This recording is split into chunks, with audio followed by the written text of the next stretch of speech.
Hi everyone, today we're here with Diane Pomerantz, author of Lost in the Reflecting Pool. Welcome Diane, how are you today? I'm fine, thanks for having me.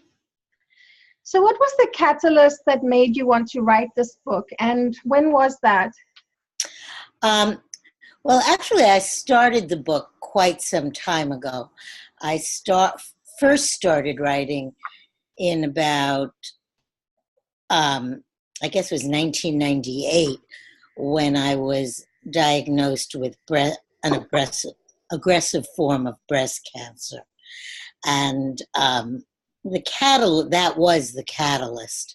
And I was going to be writing sort of my journey with breast cancer treatment. But very quickly, I saw that my marriage was falling apart. And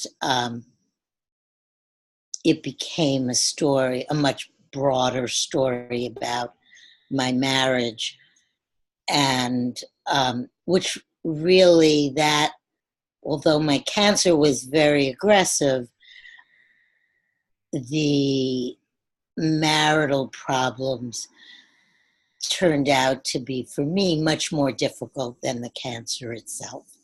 So I started it then, but really then I had wound up getting divorced and was raising 2 young children. So after a couple of years, put it down and didn't pick it up again until about 2014.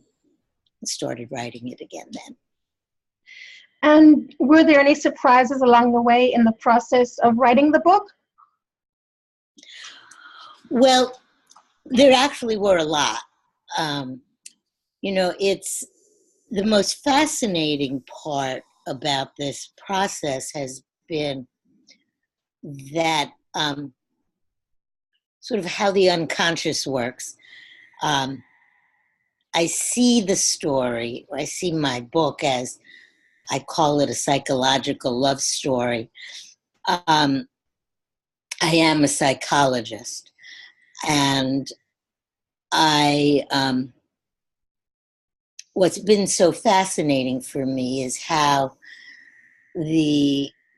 my unconscious has sort of fit pieces together that I didn't realize were being fit together. So I thought I might be writing something for one reason or doing something for one reason, and it turns out that it was for another reason. For example, even in just disguising, having a disguise in order to disguise identities. Initially, when I started writing the book, I wasn't sure if it was going to be a novel or a memoir, but I had made my son into a twin. And what I realized was that when I decided it was going to be a memoir and I had to make him into a singleton, I had a terrible time giving up the twins. It was one of the hardest things I had to do. And, my reason for making him a twin was that it was a disguise. But really, it wasn't a disguise. As I talk about in my book, I had gone through infertility. My son actually was the product of IVF and had been quads, but I had had multiple miscarriages beforehand. My difficulty with giving up the twin was because he was a twin because I had trouble. I wanted a bigger family, and it was the loss of all the pregnancies and all the babies whom I had lost that made it so hard to give up the twin that I thought was just a disguise. So that was sort of one thing. I thought it was something for one reason, but really it was for another reason. And I find that those things are still happening even now that the book has been published. How so? Well, one of the things I really struggled with was trying to figure out what had happened in my marriage. And I start my book with a pretty traumatic scene of something terrible being done to a cat by my ex-husband. And I really used that scene at the suggestion of somebody who had read the manuscript because they thought it would be a good hook.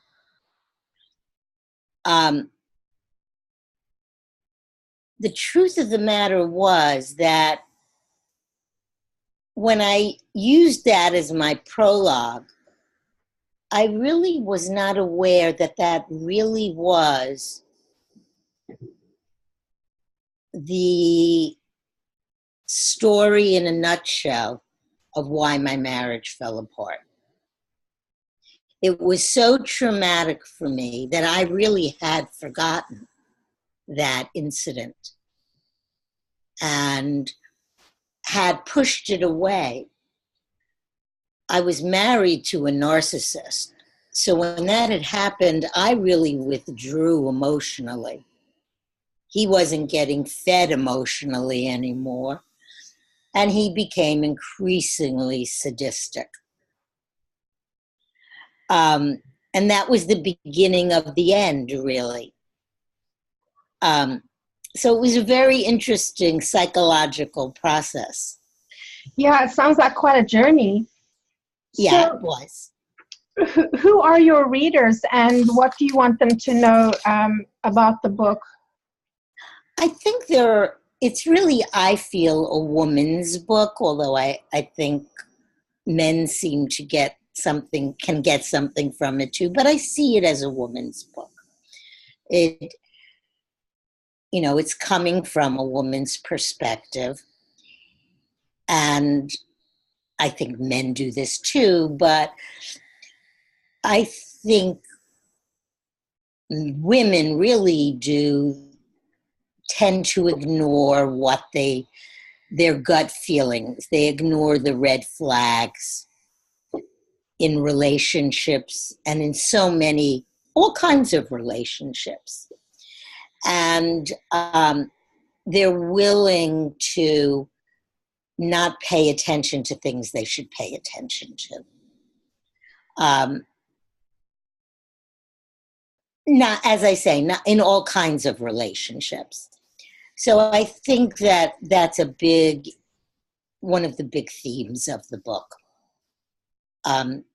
Paying attention to what you know to be true for yourself. And the book touches on adoption, infertility, cancer, divorce, being that, emotional abuse, really touches on many women's issues. It sounds like it can help a lot of people.